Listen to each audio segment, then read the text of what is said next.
Thanks for joining us here on Matchday Live, where the team have made the 260-mile trip down to Fratton Park to face Portsmouth. Joining us for this one, we have two men who've made significantly shorter trips, but we appreciate it all the same, Simon Grayson and Dom Matteo. And Dom, we appreciate it even more from you because you've lost your voice, haven't you? It's kind of getting better as the day goes on. Is it? Yes. We're waiting for that. I stayed in last night, just before you say that. Dom just said he stayed in last night. Yeah, I don't know there you if you go. could hear Thank that. you.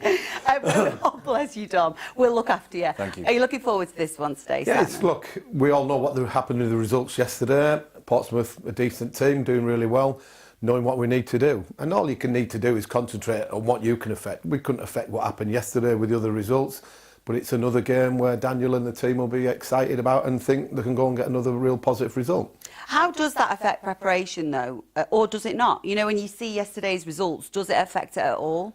Not really, no, but subconsciously a little bit you'll looked at the results and gone, oh yeah, they've both win. But if I'm being honest, I would have expected Sheffield United to beat Preston yesterday and Burnley to beat Luton. So anything that's a bonus of them dropping points is a big motivation for you, but just affect what you can affect, and that's going out in half an hour or so and put on a performance and get 3 points. Go on. It's interesting as a player. Sometimes you you do have a little look about what's going on around, and I think you're lying if you don't, because you won't have that little look, but you can't get too carried away.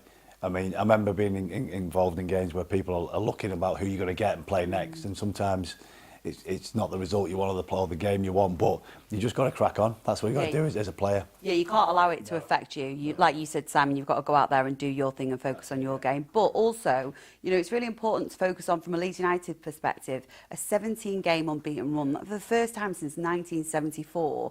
If anything's going to boost morale and confidence, it's that, is it not? That is incredible, because I think for me, you know, consistency is always the key for me, and I think we've got a manager who understands that and he wants that consistency. And right throughout the team, we've seen that grow. And even when we drew the last game against West Brom, you know, we weren't at our best, but we didn't lose the game. Yeah. Last year, I think we might have, but I think now we're in a better place. The manager's done such a brilliant job, and I think sometimes we can accept that because of the games and the results we've had over the last few weeks. When you get a result as a draw, we're a bit disappointed, but the fans always want to win. But sometimes you have to manage that. I think the manager's been very, very good at that so far. I think what the good thing about that run, what it shows, is that there's a real togetherness about the group. We've seen the celebrations, all the subs, all the staff, last minute winners, but also that togetherness that they're all in it. And when they need to dig really deep to get a result, whether it's a win or to come back from losing a game, they know they've got the capabilities to do that, and again, that could be shown today. You obviously you've managed, and you'll understand that better anyway. How important is that, though? You know what I mean? You know, to be all together as a team at this point in the season. Yeah, it is, because it will drive you all on. I'm not sure about players jumping on top of the coach when scoring last-minute winners like they did the other week, but that's just the togetherness, and that creates one less job in a way for Daniel to deal with. Sometimes you have dressing rooms where you're thinking, I have to be keeping an eye on it, do I find out? But he's got his lieutenants in Ampadu, probably Rothwell, Stroik, Rodon. There's some leaders in there that if there's any untoward little things going off, which there probably hasn't been, he knows they'll solve it themselves rather than bothering him with anything that he doesn't need to worry about. And how influential is Daniel himself in that sort of feeling amongst the players, do you think? Well, he has this leadership group, doesn't he, which seems to be the common theme that you do. He's got his trust in his players, and he's got his trust in his other staff as well, and so they play a big part, from your assistant coaches to the medical staff to the fitness coaches, because they spend more times individually with them players than I would be with the head coach, because I'm in my office doing bits and bobs, but they're working on so much one-to-one stuff. And they might then report back to Daniel and say, look, X, Y or Z might just need an arm round him, might need to kick up the backside because he's a little bit lackadaisical on some of the stuff. So I think he's got everything finely tuned in the right way. Yeah, the prime example for me was obviously we had David O'Leary's manager, but Eddie Gray was always the other voice around us. And when you've got that, the manager can go and do his, make his signings or get done what he does, but we can just go out and listen to what Eddie tells us to do and learn from that as well. We can see... Oh, actually, actually, it looks quite sunny down there in Portsmouth. It's nice weather up here in Leeds as well, isn't it, lads? But we can see the players just starting to warm up there. In terms of team news, Ilia Gruev comes in for Joe Rothwell. Kind of follows the pattern of him often starting, doesn't it, away from home. Talk us through the thinking behind that, Simon. Well, I think Daniel's always been away from home, or the sort of so-called bigger games, tougher games, that he likes to have the two holding midfield players in Gruev and Tanaka, where at home he's allowed Joe Rothwell to play, who gets a little bit further forward, more attack-minded, when we're going to have more of the possession of the ball. So he's just doing horses for courses. I think the beauty of it is the squad that he's got available. He can tweak it here and there, but his mainstay of the team is that back four, that front four, more or less, and just tweaking the odd partnership in the middle of the pitch. So it's nice to have them options all the time, because, as I said a few months ago, it's like, oh, Ampadu's been out injured, and then Gruev was injured. You're thinking, are we going to really cope? Yeah. But now everybody's back. He's like got a lovely headache to have, who he picks and when he requires them. Yeah, players in abundance. Can't be bad, that kind of... Gruev's one of those players that you don't see him too much, but when he's quite effective when he needs to be. He's very good positionally. We can always look at, he needs to get things better in the final third, but he's got that range of passing. Want to see a bit more of that, though. He has got a good range of passing. He does take free kicks as well. He's got good delivery, but I just want to see a little bit more. If he wants to be in that team week in, week out, you just need to see a little bit more. Well, we're about to see him now. Yeah. Let's get the thoughts of Ilia Gruev ahead of today's game. An early start. How's the preparation been for this game today? Yes, true, it's an earlier game, but we prepared good and well. Of course, wake up a little bit earlier than usual, but this is totally fine. Because it's a very important fixture, this one again, isn't it? Of course, every game is very important for us. We want to keep going. We are in a really good shape, and we have to stick to this. The pressure is back on after the results yesterday. Do you feel that pressure? Do you enjoy that pressure? I think you have to enjoy this pressure when you're first in the table. We like this to be first and that the others chase us, but we know that we have to concentrate on ourselves and win this game here today. The home form's been very good. Are you expecting a really tough game on that basis today? Yes, we expect, of course, a tough away game, also with the crowd here. They're going to be aggressive, but we have to fight against this and also be very aggressive and very concentrated. Ilia Gruev there, just echoing, what you two were saying earlier about it's just important that you focus on your game rather than checking the table and looking around. We also heard the players talk after the game against West Brom about how it felt almost like a defeat. Can you appreciate that? Because the bar is so high that, they kick themselves afterwards when they know that games are there for the win. Yeah, look, when you're full of confidence and you're winning one weekend, winning the next weekend, midweeks, etc., you just get to this habit that you think you're going to win. And so when you actually draw a home game against a team who actually were, top 8 anyway, who are a real tough team to play against, you can feel disappointed. But it's another point on the board. If they'd actually lost the game, then they could feel disappointed. But it keeps the momentum going, it keeps the confidence going. Yeah, you will feel a little bit dejected, a little bit, but you can't win every game. Just next best thing. No, we'd like that, wouldn't we? Yeah. As long as you don't lose a game, then that another point is an accumulation of where you want to get to. Completely. And like you say, it came off the back of great results against Sheffield United and Sunderland. Do you think there was an element of fatigue in there at all, Dom? I think so. I think there were emotional games as well. The way we came back and the fans and the players all got together, which is great. So there was a bit of emotion in that. I don't think it was our best performance, but we looked a little bit jaded, a little bit tired for the first time for a while. But again, is it because them games have been so important and the emotions with it? But again, as Simon said, I don't think it was a bad point, that, because it wasn't an easy game. They had a few threats up top, a bit of a physicality, but we just weren't quite ourselves for whatever reason. And you're going to have that throughout the season, of course you are. But if you looked at them 3 games, Sheffield United, Sunderland and West Brom, and you were to drop points against any of them 3, West Brom was the one, because you're taking them away from Sheffield United and Sunderland at the same time. So make sure you just, if you are going to drop points, do it against a lower team rather than the team that are just below you. Absolutely. But also, like we said, 7 points from 9. It's not bad at all. Taking that all day long. Yeah, absolutely. Yeah. Junior Firpo as well scored another goal. Does he typify what Daniel Farke wants from his fullbacks, you think? Well, obviously playing fullback myself at times, I never got forward like he did, to be brutally honest. But yeah, obviously we know he's played in different positions for his country and stuff, and we've seen that at times.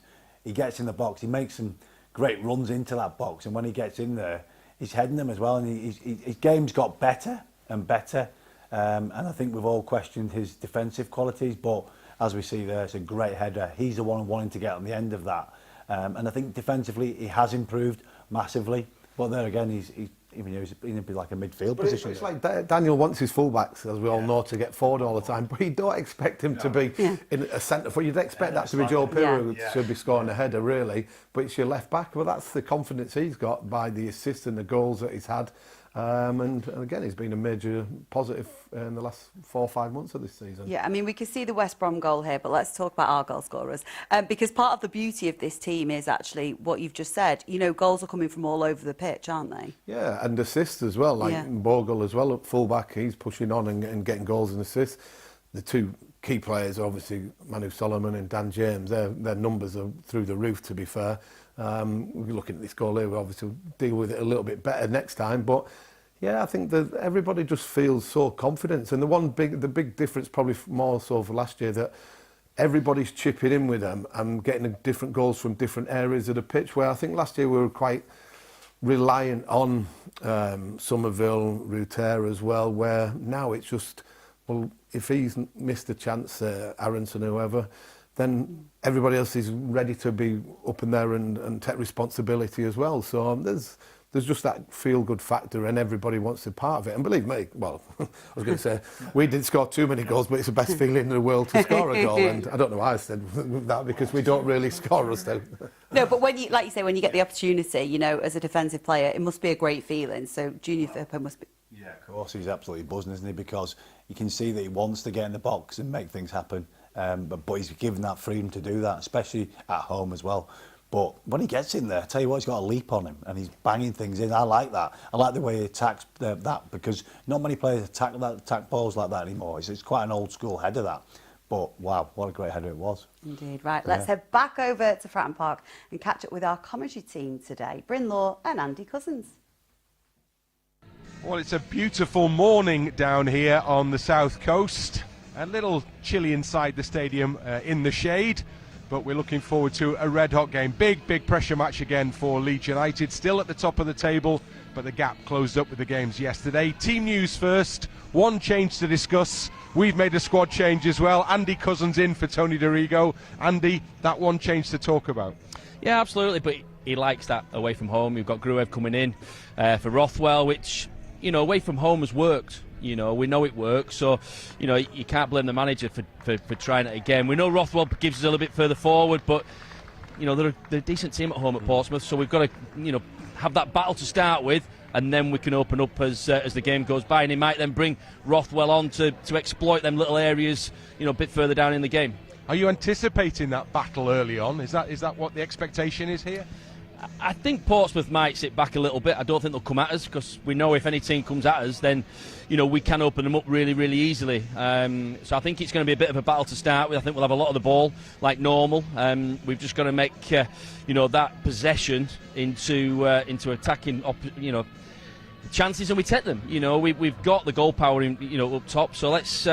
It's going to be interesting, but it's a big game today. You know, after the results yesterday, it just becomes even more important. As usual, Leeds fans are nervous, but, you know, I'm very confident that we'll get the result at the end of the day. It was a heck of a game at Elland Road, wasn't it? Unexpectedly so in many senses, but they showed on that occasion that they had a bit about them. Almost caught Leeds out. Yeah, absolutely, and the dangers at set pieces as well, which is one of our vulnerable areas, so we've got to be careful of that. But look, you know, the position in the league tells everything we need to know, and you know, we're top of the league still. You know, even after the games yesterday, we've got to concentrate on what we do, and that's play our game. And if we play our game, I think we've got too much for Portsmouth today. Let's hope you're absolutely right with that assessment, Andy. Full coverage to come shortly. Yeah, fingers crossed. Let's go back to that 3-3 draw at the start of the season. I mean, it feels like ages ago, but that was a crazy game, wasn't it, Simon? Yeah, I can't remember that far back to me, like I said. We'll have a little look back at it. Yeah, 3-3, and then yeah, I think I was away somewhere actually at the time, so I didn't really remember this game too much. But that's convenient. It was the first game of the season, like you said, and it's Portsmouth's newly promoted team, and the atmosphere was that it's going to be sort of an easy 3 points and scoring so early on, and then it had loads of twists and turns, didn't it? We saw Brendan Harrington, who was in the score later on, and then miss a good chance later on to go from, well, he went from more or less villain to hero to villain again, didn't he? But it was, yeah, it's not an easy game when you sort of lose, or you draw against a newly promoted team and in front of, what, 36,000. And they travelled well. Portsmouth, you know, it was a noisy game that as well. I know it's first game of the season, but it was really noisy, and it'll be the same again today. Looking back at this, though, does this show how much this Leeds United side has progressed this season? Yeah, I think so. You know, he's got his mainstays that he wants to keep in the team. When we've had injuries, it's just better now. We've got more quality to bring on if we have them, if that happens. And I think what I've seen now is people, for me, wanting to play for the shirt.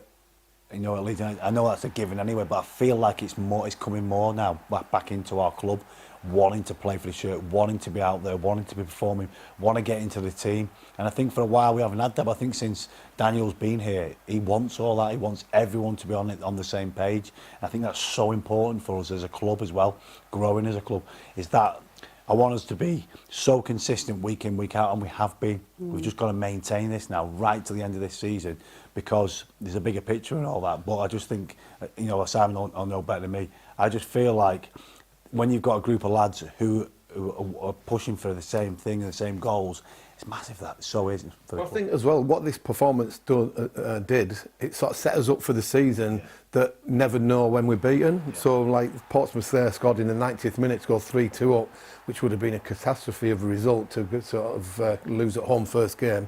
All of a sudden, Aronson, as we saw here, equalises, then could have won it later on. But again, going from losing a game in injury time to then nearly win it and picking up a point, a great opportunity there. That would have been a fantastic way to reintroduce yourself to the Leeds faithful after a difficult time. Should we say when he left to go away? But that's probably epitomised the spirit that the team have had over the pre-season that they've taken into the new season and carried on into the season. And as for Portsmouth, I mean, they've been in pretty good form recently, actually. 1 defeat in 6. What kind of game are you expecting from them? Well, at home, like I say, it'll be noisy, lively. It always is, as I mentioned earlier. I think that every team's got a game plan, so I'll tell you that more than most. But I think when things, if we were to score first, that'd put them on the back foot, because they'd have to open up a little bit and give us more space down the sides, because I think that's where our quality really is, down the sides. So they'll know that, and if they can look after our wide lads, that's where they'll try and get forward themselves. But I think it's one of those games where we can't get too complacent. Yeah, they've had a couple of good results. They've lost one recently as well. Last game they've lost that. But I think go and do us, play the way we've been playing. All right, we had the draw recently, but I think away for home suits us in a way because of our pace. And as long as our midfield players are on the ball and creating, I think we'll get opportunities to go and get goals and obviously win the game. I think I might be wrong, but I think Portsmouth, given the respect that they'll have for us, will probably sit back a little bit, because if this turns into, like you said there, Don, an open game, like basketball match, more times than not we're going to win that game because of the quality and the pace that we've got. So I think they'll look to be tight and probably try and hit us on the counter-attack rather than the other way around. Right, well, with 10 minutes to go until kick-off over at Fratton Park, let's get the thoughts of the boss, Daniel Farke. They dealt also with some setbacks in terms of some injuries, also of important players, really well for a newly promoted side to be right now. I think 8 points clear of the relegation place is a good position to be in. Especially their home form is impressive. They've won the last 2 home games. Yes, and also against the top sides in this league, they have delivered some really good performances. Remember our first game against them, I think also away at Bramall Lane, they showed a really good performance that they drew against Burnley, so impressive also. I think, before the Luton game, 3 wins on the spin, so we know it's a dangerous side and a really good side, especially in home games, and I expect also resilience from them, and that they will try to use also their excited home crowd and their stadium, and in order to win further on points. they probably know that they need to win perhaps 2 more games in order to be allowed to stay in this league. And of course, they want to do this as quick as possible, as of course in their home games. And yes, when you play the league against the league leaders and against Leeds United, then everyone is even a bit more up to it. So I expect really a tough game for us and a very physical game. It's a pretty aggressive side and also many experienced players. They know exactly what you need to do in order to survive, also like in a relegation battle. So they have players who have the knowledge about this. So for that, I expect a pretty pragmatical Portsmouth side who is also like knows exactly what they have to do. And for that, yes, we need to be ready also for battles at times because we need to have some answers to their physicality and also their directness and their transition moments and quality and experience of their offensive players, the likes of Murphy, of Bishop, Richie plays in a more advanced role. So they have really quality also like in these positions and players who can deliver goals and assists. Yes, and on the other hand, then also in the periods when we have the ball and dominate the ball, to find some good solutions against a pretty compact side who is well structured. So in many areas we have to be really at the top of our game. We know we can do this, but we have to prove it again in a really difficult away game. Daniel Farke there, who picked up his 5th Manager of the Month award, the first Leeds United manager to do so, won every game in February. I mean, that speaks for itself, doesn't it? Well, it does. The consistency of his team selection, the performance of everybody. Winning matches wins your trophies, and let's hope he's picking up a couple more from before now and the end of the season, because that will result as being one of the top teams in this division. But he's very respectful. When I see his interviews all the time, he sort of talks about his own team, but he obviously knows the plan of the opposition, what they're doing, knows the strengths, weaknesses of everybody, and he's very respectful of everybody he plays against. Yeah, I think it's that new word, humble. He's very humble in the way he speaks, and I think he gets it, doesn't he? He gets it, and like you say, we've seen it at times when we're waiting for the player of the match to come in on match days. He keeps them in if he's not happy for a chat or a drilling down, whatever. But he has that conversation. I think that's really important. That when you win games, I've seen him keep him up behind for a lot longer, which is probably in the way of the right way of doing it, so people aren't getting too carried away. So I think he's very measured in what he does and the way he sets his team up. And people say, obviously, defensively at times, could we be better? I don't think so. I think defensively we've been so good. Now I always look at that, and I'm sure you as well. You've been a defensive player as well. I always look at this, the way we're set up defensively, and I think he's got that right with us.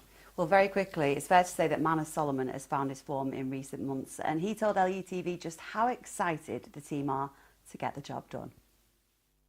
75 points is a really good points total, but everybody will know it isn't enough, is it? You need to win a number more yet.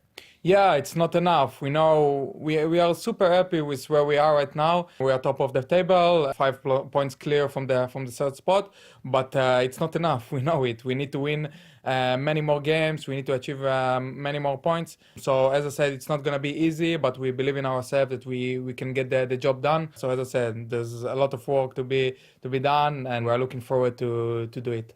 I think it's 7 goals and 7 assists so far. I'm sure you want to add to that total, or both those totals, before the season's finished, don't you? Yeah, of course. There's, as I said, 11 games to go, so I want to add more goals, more assists. I want to help more, to help the team to get its goal, and I'm sure it will happen until the end of the season. And you're all focused on achieving that goal, I'm sure, aren't you? Everyone knows what that is. It's about promotion, isn't it? Yeah, we are all focused. We are all focused. We all want it more I think, than everyone. We've showed it throughout the whole season that maybe so far we are the best team in the league, and we want to show the same thing until the end of the season. Everyone at the club, the players, the staff, the employees at the club, everyone wants to get this achievement and to get to the Premier League, to get this promotion. We want it badly, and we know that we need to keep pushing until the end in order to make it happen. So Portsmouth came to play against Leeds right in the very first game of the season. and kind of surprised everybody, didn't they, by what they did in that first game. Nearly won the game. It was quite a surprising game. So we know that if it wasn't easy at home, it wasn't going to be easy in Portsmouth as well. So we need to give our all, to be dominant, to play our game from the early beginning, and to make sure that we will get the 3 points. It's an unusual time that you're playing at. It's a Sunday, it's at 12 noon.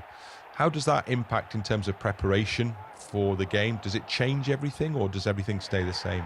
Yeah, it changes the way you prepare yourself, because if the game is a late kickoff, you have the whole day to prepare yourself. And when it's an early kickoff at 12 p.m., it's really early, and you need to wake up a bit earlier. You need to eat whatever you need to eat, and you need to eat more, like a pre-match meal, and then to go to the stadium and to be prepared from the beginning, to be ready. So we have to consider it that it's a different type of game. It's at 12 p.m. It's early kickoff, and we need to make sure that we are ready from the beginning. Now, ordinarily at this point, I'd get your match predictions, but you were both just discussing what you would eat for a 12 o'clock kickoff. So instead of getting your score predictions, lads, Simon, what would you eat for a 12 o'clock kickoff? If I was playing or managing, I'm having a full breakfast. Don't worry about that. As a player, probably beans on toast, poached eggs, and stuff like that. Very similar. Very similar. Beans on toast? Yeah, scrambled egg on toast, something like that. I'm Perfect. sure a few of them will have had that Yeah, this sure. morning, Yeah. won't they? Kickoff is imminent over at Fratton Park. We can see the players making their way out of the tunnel, so we'll hand you over to your commentary team this afternoon. Andy Cousins, but first, Bryn Law. I'm on that one. Welcome to Fratton Park. It's a sunny day on the south coast. There's a real sense that spring is very much in the air here, and that can only mean one thing. That can only mean that the Championships season is drawing somewhere close to its conclusion, and that can only mean that